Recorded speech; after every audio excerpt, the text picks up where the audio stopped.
Hey, Don Copeland here with ColDesi with a little different video for you today. We're not going to print anything, but we're going to talk to you a bit about the different types of printers that we have. And we're going to start off by kind of comparing and contrasting direct-to-garment printers and UV printers, all right? Because there's a lot of similarities, yet a lot of differences. So I thought we'd start out by showing you some of the stuff we've done on these type of machines. This is part of our wall of our shelf of UV stuff here on the top. You notice this is an acrylic that we printed on, metal signs, wood, tile, canvases. We have some wood. This is just a regular type of wood. We have some like pressed board. We have aluminum, some plastics down here that we've printed. As we start to scan up, this goes way back. Hannah might have been in like grade school when I printed this, right? I think I printed this in 2005. This was actually done on one of the earliest DTG printers. It's a canvas that we pre-treated and printed it with a DTG printer, all right? Whereas behind it is a canvas printed with a UV printer, all right? So you can see this area, one of those areas where we run into the similarities, all right? Then when you get to the fun stuff, all of these, and I'm not going to go through all of them, but you'll see these are all printed on UV, on the DTG printers, all right? Some of them were printed on our DTG M2. Some of them were printed on our DTG, our newest one, our G4. You can see these, some really cool looking prints. This one here has white ink, but it's not used as an underbase. It's just used as a highlight. Printed on a white shirt. Black shirt. I mean, maybe I am going to end up going through all these, huh? These are all pretty cool. I mean, this is awesome. This is a gray shirt, no white ink on it, huge print, right? Awesome. I'm going to go out on a limb and say that one was probably done on the M2, simply because of the size of it, very large size, more white, nothing like a psychedelic French bulldog to get your day going, right? You know, all of these things. Again, here's another one where we didn't use any white ink. Good application. Give people the sense of color and some full color right here. We do have a couple other things I want to show you. Just pop over here real quick. We have more UV stuff that we've printed, and then we'll run over and show you a couple of other things we've done with DTG. We have boxes. This is cardboard that we've printed. Wood. This is actually this right here. These are carbon fiber. This is what's called Alumicore. It's a sign type of material that we've printed. It's basically a foam pressed between two pieces of aluminum. These are just hearts we got from Michaels. These are like almost like a galvanized, as you can see. It's like an old sign material. Poker chips. Acrylic awards. Another canvas. This is a cool canvas. You know, it may be hard to see in here, but this is actually a canvas where we've textured. You can see it actually pulled up the canvas in the back and there's actually texture here. All of this area out here, it's just printed flat. The seahorse and the shells and everything are printed raised up. Cell phone cases, speaking again of that, this is another instance where we've done texturing. Again, all on UV printers. We printed on golf balls, we printed on candles, tiles, wood. I mean, as you see, metal signs. All of this is done on a UV printer. All right, so we're over here at the G4, and if you've watched any of our recent videos, you may have seen some of these. These are rally towels that we printed on the G4 here. And up on the wall was one of our most recent videos where we did pillowcases, all right? So these are different applications that are not traditional t-shirt applications that you would only do on a direct-to-garment printer. You wouldn't do them on a UV printer. So we've kind of hit all of the, give you an idea of the different types of materials. You saw some minimal overlap materials that you can do. You can get away with doing some stuff like on canvases and maybe wood with a DTG. It's going to take some special treatments and stuff like that. But for the most part, they kind of are separate type of entities. So let's talk a bit now about the hardware and the differences and the similarities between them. So we're going to talk a bit now about the similarities between these two technologies because there's a lot of similarities. In fact, what we're getting ready to show you is almost an insane similarities between the machines. This is sitting here, this is our Compress IUV 600S, all right? And we're going to compare it and show it to you compared to the DTG M2.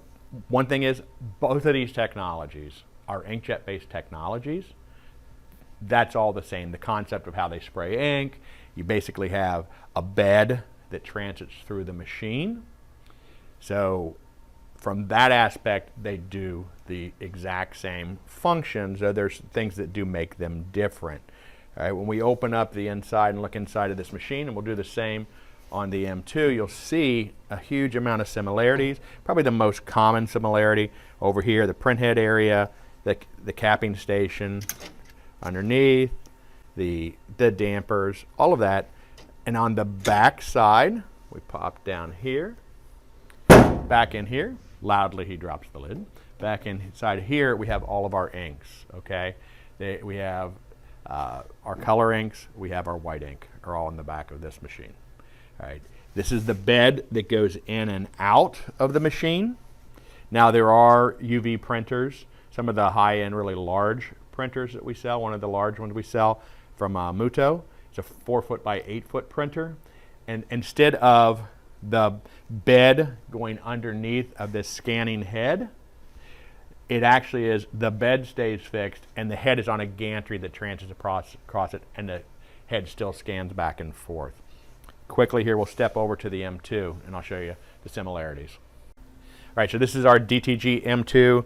Man, I almost get misty when I get around this machine. This machine's been in our line for about 8 years. It's been a very, very strong performing machine, and it actually gave birth to our compress line of UV printers. So we'll real quickly here, we'll show you the similarities. Remember when I opened the lid over there? There's your print head. Underneath is your capping station. It's a rail that the head transits back and forth on. One of the things that while we're at it, we'll mention the differences, as you probably notice on this machine, that the lines are clear, the dampers are white or clear, right? Well, there's a reason for that. Because over on the UV printer, all right, you have to keep the inks in the dark, all right? So you have black lines, you have black dampers, you have black manifolds for the white ink, all right? So that's one difference between the machines. But the similarities, as you see the inside of these, are virtually identical. In fact, I can tell you when we first started working with the compress and doing our early testing with it, we actually used the print drivers for the DTG M2 just to do our preliminary testing. If Hannah can get back in the back, you can actually see the ink system on the back of the machines. Again, very similar. Again, you got the clear lines and things like that, which you don't have on the UV. The only real difference between them in the back there is there's one more ink bottle for on the color selection where we have clear ink on the UV printer. And the way that we handle the stirring of the inks is different. We actually use a magnetic stir with a stir pill from underneath, whereas this is stirred with a paddle, simply because the inks that are used in UV would start to deteriorate that acrylic paddle that's in there. But as you can see, they're very similar machines. This is a table-based versus a floor-based, but other than that, they're not that terribly different. Now I want to compare two machines that aren't bulk-based, right? But they're still inkjet printers. And we'll show you while we're over this direction, we'll show you our DTG G4, and then we'll show you one of our Mutoh printers that's cartridge-based. We're getting dizzy, by the way, doing this, y'all. It's awesome. So this is the G4. I'll take the towels off of it here. The G4 is our latest in our line of DTG printers, all right? I think if I open it up here, you'll see there are still a lot of similarities, though differences you might have seen. All of the dampers are enclosed in here, but it still uses dampers. It still has clear lines, right? It has a capping station over there, a rail that it transits back and forth on. This right here, I was waiting for Hannah to put her hand over this and get scared. Their vacuum platen. This is the platen system, all right? So you saw some platens on the M2. Slightly different in the fact that this is something that stays fixed to the bed, but it's still a platen. It still goes underneath. All of these machines have the ability to detect and lower the print area if it's going to be be compromised by the print heads that comes across. All right. The difference here in the ink system is instead of a bulk system, we have over here on the side cartridges. So you have a cartridge-based system as opposed to a bulk system. There's always a trade-off when you go to cartridge versus bulk. Cartridge inks are generally a little bit more expensive, but you generally waste a little bit less. because the maintenance on the machines is typically lower. So you have that balancing act, and because you got to pay for plastic, right? You do have to have something that carries the ink, whereas you can buy, these cartridges are 200, I think they're 220 or 200 milliliter cartridges.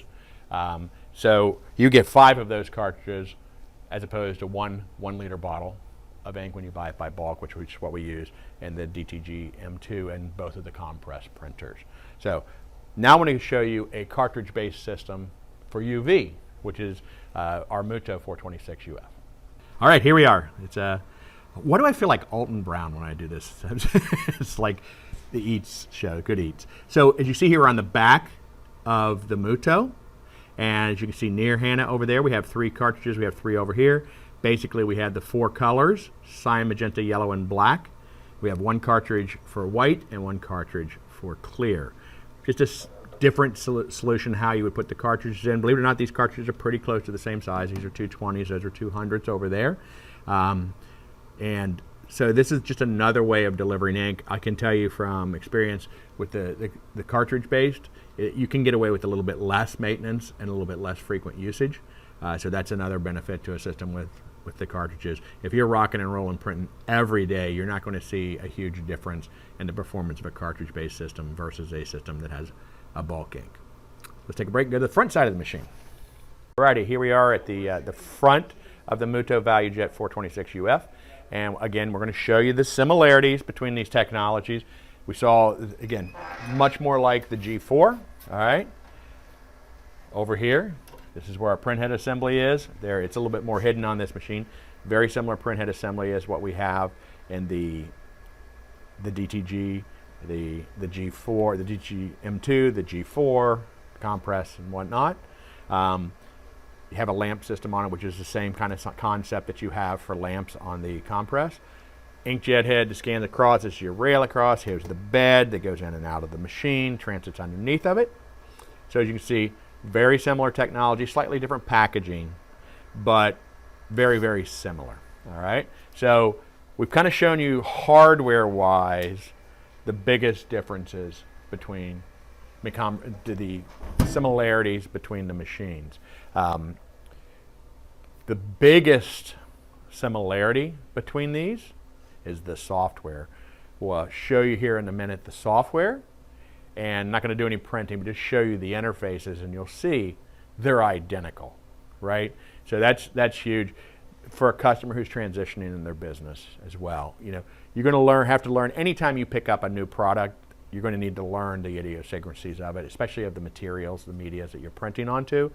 But it's a very nice transition, understanding that you can very quickly go from knowing how to use an M2 or a G4 and being able to get one of the Mutohs or one of the compress printers and not have this whole software learning curve as well. Literally same software, different drivers. So we've talked a bit about the hardware, the similarities of the hardware, flatbed printer, scanning head, you know, the ink delivery system to either cartridge or bulk.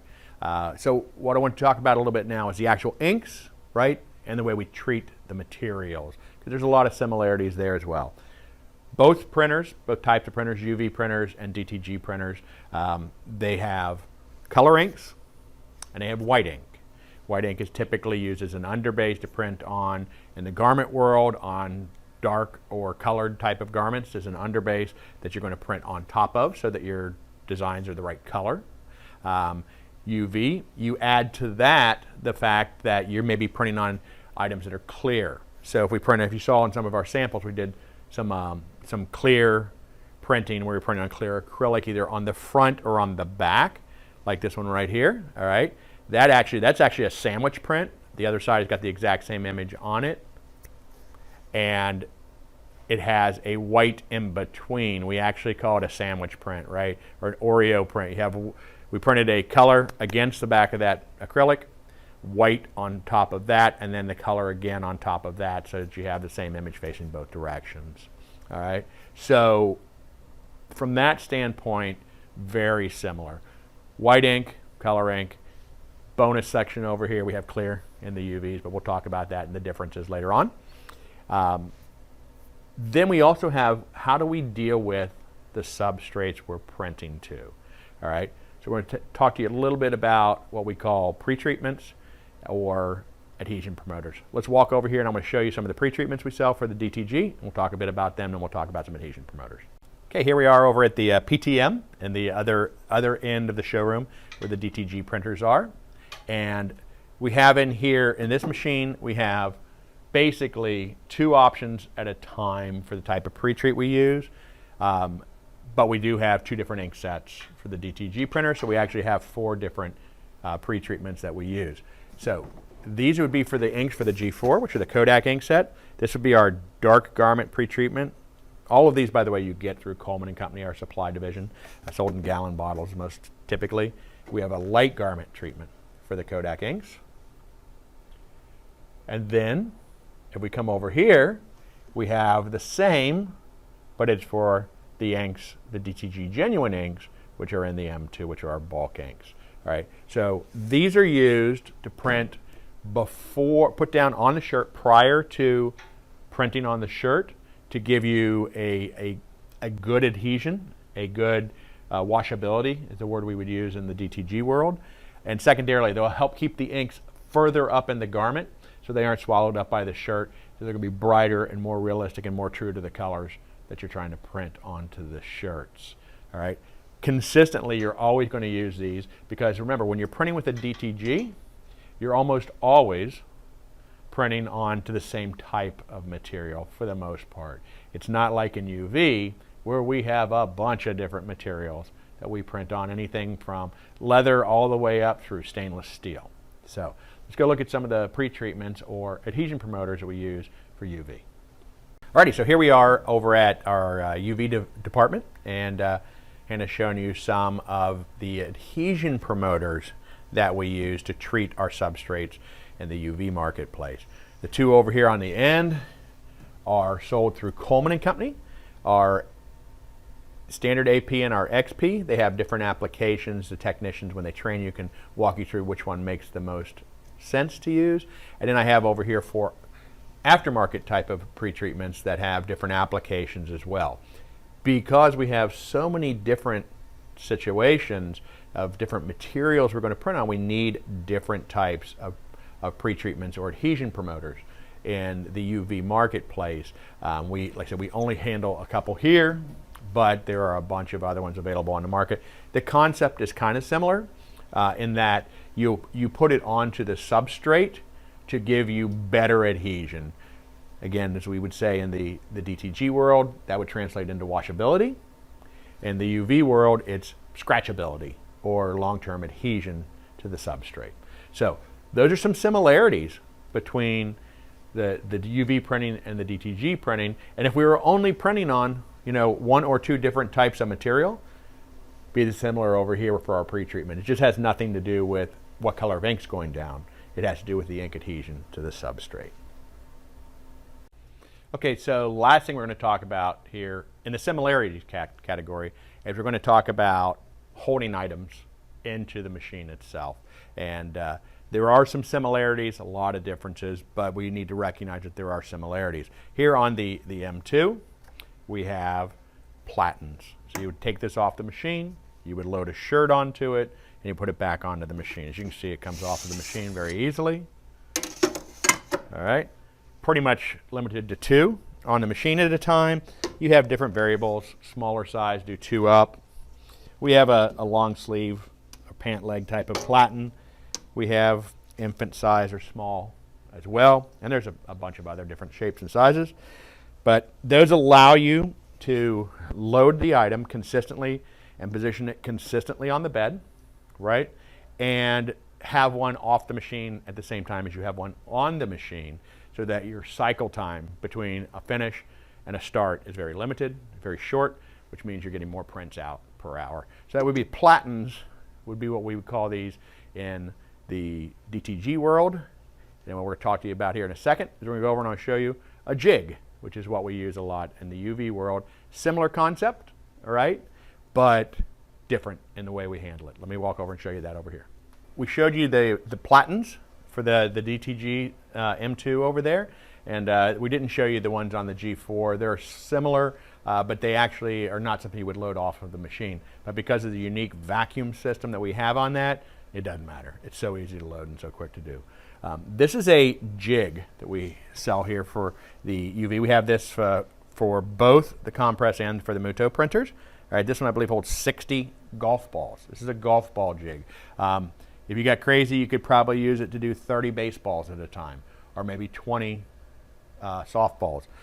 It just gives you the ability to position these things consistently. You mark the bed, sit this in the bed, and then the software quickly aligns this, similar to what we do with DTG, but there's just two shirts, right? If you're doing high production, you would get a second set of the second jig, load it up, position it into the machine as soon as the other is printed, and get it started printing while you're unloading and reloading the next one. So similarity, having something that is removable from the machine that allows you to quickly load the machine back up and get it back up and printing. Similarity between UV printing and DTG printing.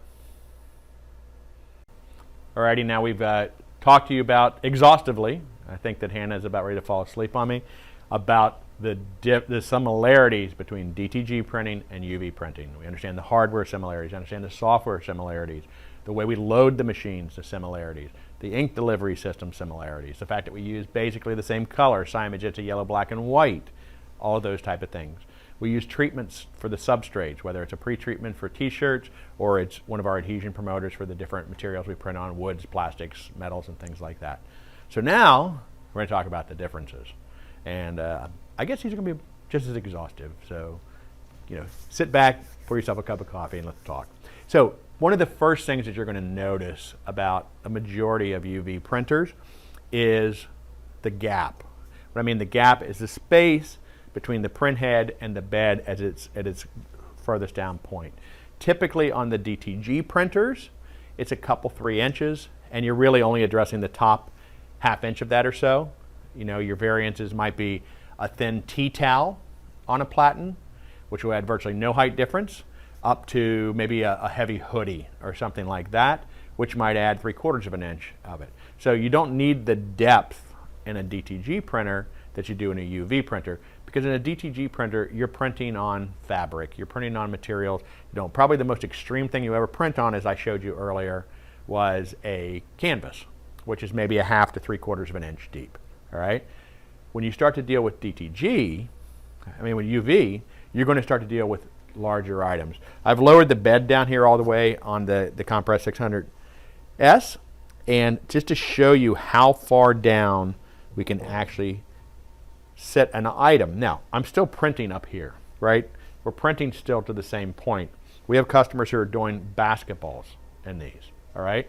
This machine has almost a foot of depth, 11.8 inches of depth, and there are the ability to customize these even bigger. I've seen these machines that are almost 1 meter tall for items that are pre-assembled.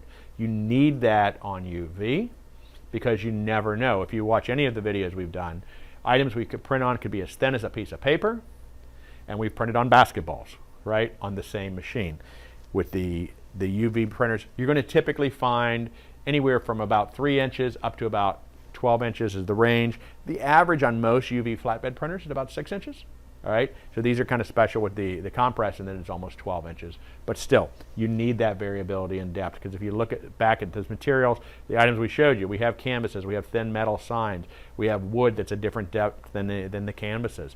We have a ton of different items we've printed on that have different and varying depths. So that's one of the big differences between a UV printer and a DTG printer, and that's why you'll find that some of the more robust, the larger type of printers are going to be floor-based, right? So that you have room for that depth. You couldn't put this on a desk, because if you did, you wouldn't be able to reach the control panel if you're looking at the compress. And like I said, the 1200 that Hannah just showed you there has the exact same depth capabilities, whereas the M2 and the G4 really just dealing with the top ½ inch or so of their depth, and that's all you really need, because you're just printing on a flat object like a shirt.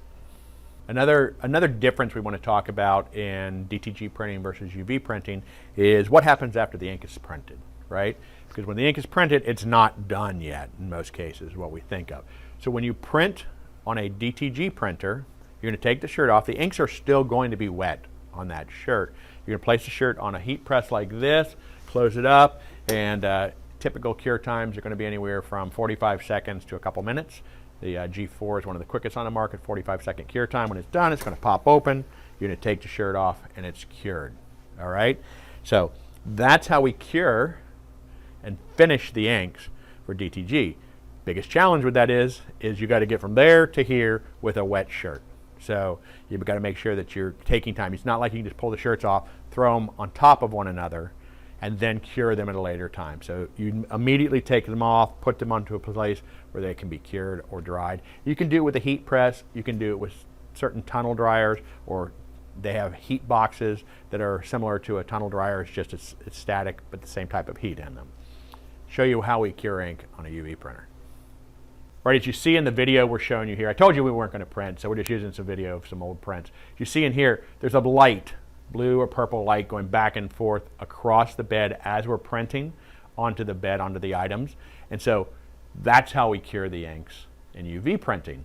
What happens is the inks themselves, when exposed to light, they actually cure.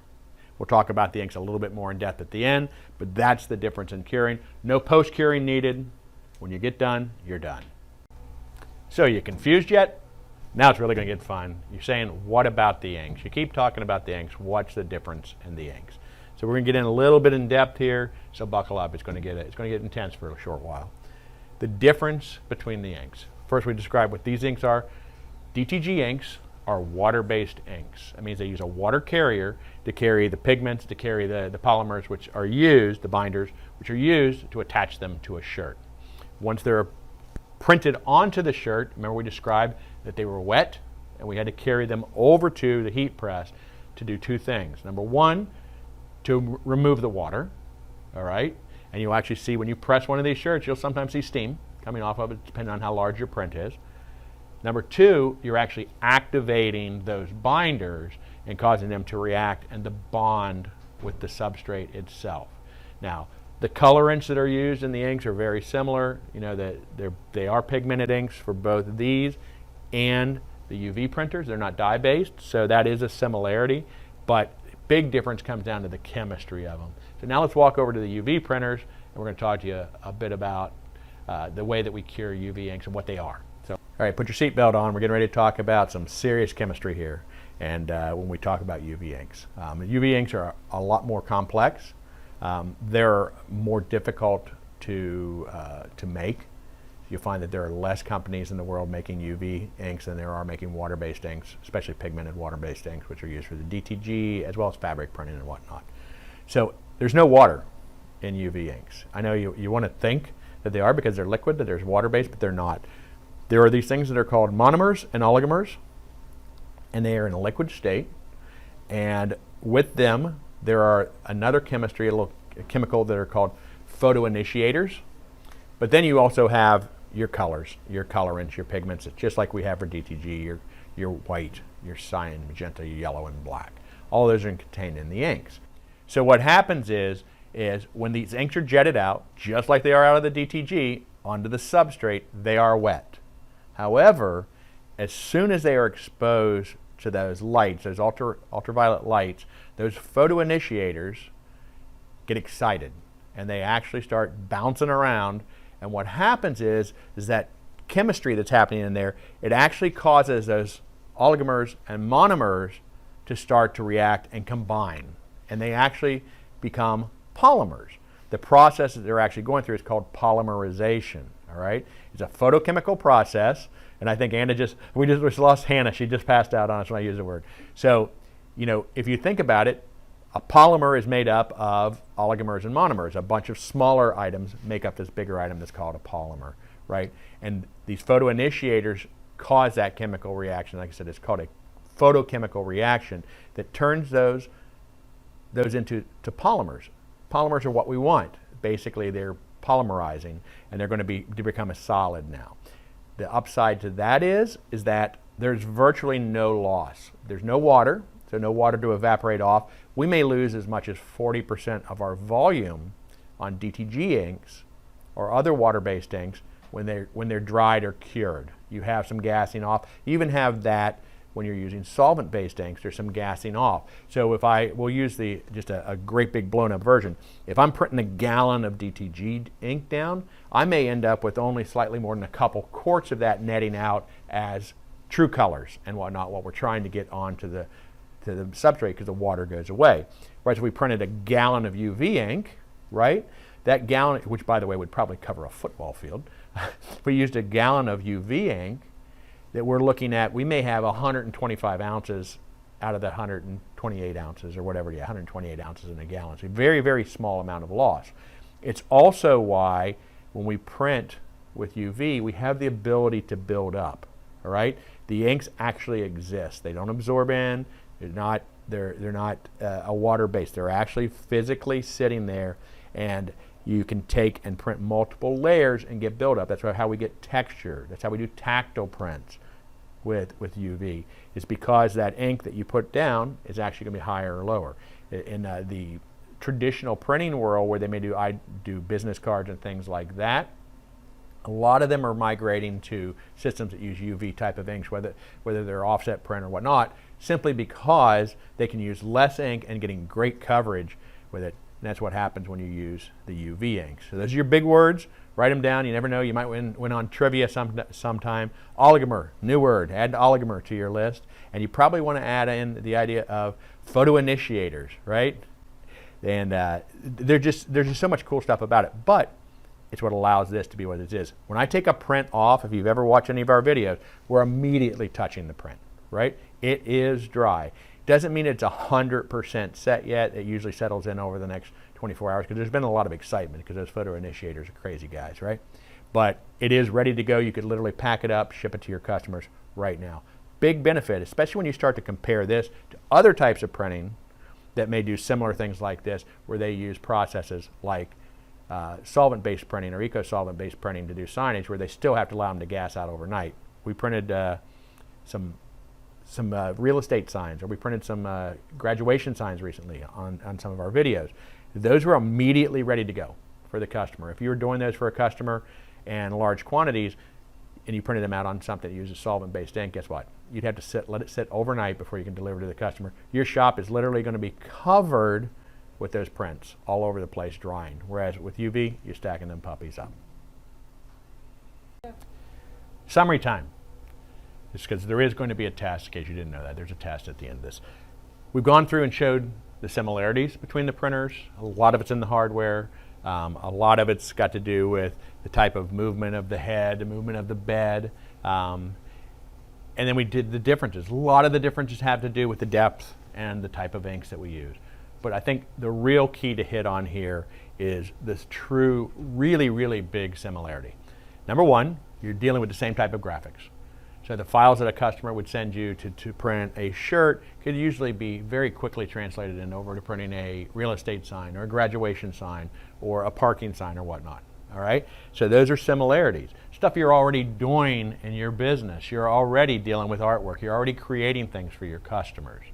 Secondarily, the actual RIP software is identical. If you can run the RIP software that comes with the G4, you can run the RIP software that comes with the 1200 or with the Mutoh. All right? Very, very, very easy translation. But the biggest thing is the opportunity that exists for you to add one of these technologies that you don't have. And if you have DTG, of adding UV. If you have UV, adding DTG, right? And being able to offer more products to your customers. Because I guarantee you, the customer who is getting t-shirts from you is also getting maybe pens, signs, all kinds of different items you could print with UV. He's getting them from somebody else, all right? So this is your opportunity to get more business out of your existing customers. I mean, follow our model, all right?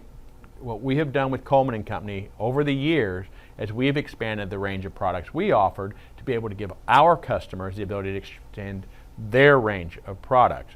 When I started here almost 15 years ago, we sold embroidery equipment exclusively. Then we brought on DTG printing, and then we brought on bling, and then we brought on, I guess the next thing we brought on was probably the digital heat effects, right? All kinds of items we kept adding on that have given our customers more of an opportunity to grow their businesses because their customers are getting things from this. We're no longer just specialists in this industry. We have businesses that we serve customers who have multiple needs. And let's face it, that's what we don't want to shop 100 different places to get all of our stuff. If we can go to one place that we trust, already has our graphics, it gives us great output, they have great customer service, and they're fair prices, they're going to stick with you. So the more things you can offer your customers, the more likely your business is going to be to exceed. I'm Don Copeland with the Compress, the Mutoh, the DTG G4, the DTG M2. Thanks for joining us.